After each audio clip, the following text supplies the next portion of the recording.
આજે હું અત્યારે ગીર સોમનાથ જિલ્લાના ઉના શહેરમાં ઊભો છું। આ ઉના શહેર એક જમાનામાં સૌરાષ્ટ્રની શાન ગણાતું, કેમ કે અહીંથી દરિયાકાંઠો નજીક છે, વેપાર ઉદ્યોગ આ બધું ઉનાના રસ્તે સૌરાષ્ટ્ર સુધી આવતું, અને પછી રાજકારણની અવદશા થઈ।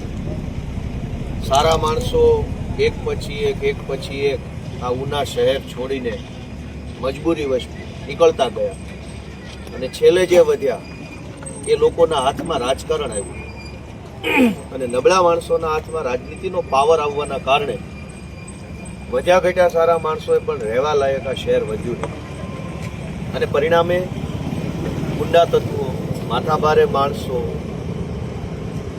અને સમાજની અંદર તમામ પ્રકારના અનૈતિક અને અસામાજિક કામો કરનારા લોકોનો દબદબો વધ્યો।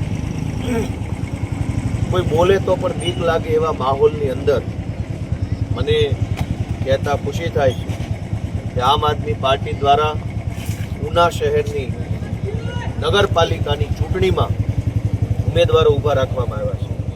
અમારા અજયભાઈ બાંભણિયા, વિજયભાઈ સોલંકી, નિષ્ઠાબેન અજયભાઈ બાંભણિયા, અમારા ચેતનભાઈ ગઢિયા, ચિંતનભાઈ ગઢિયા, અને અમારા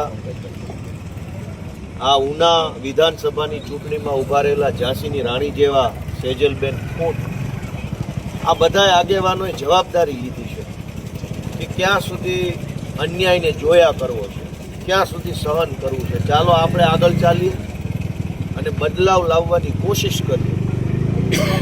આ ઉના શહેરને સારા વેપારીઓ છોડીને જાય, સારા આગેવાનો છોડીને જાય, તે જોયા નથી કરવું, બદલાવ લાવવો છે, અને ઉનાની રાજનીતિમાં એવો પ્રકારનો ફેરફાર કરવો છે કે લોકો બહારથી અહીંયા રહેવા આવે, ધંધો કરવા આવે, અને એની જવાબદારી આ ઉભેલા લોકોએ લીધી છે।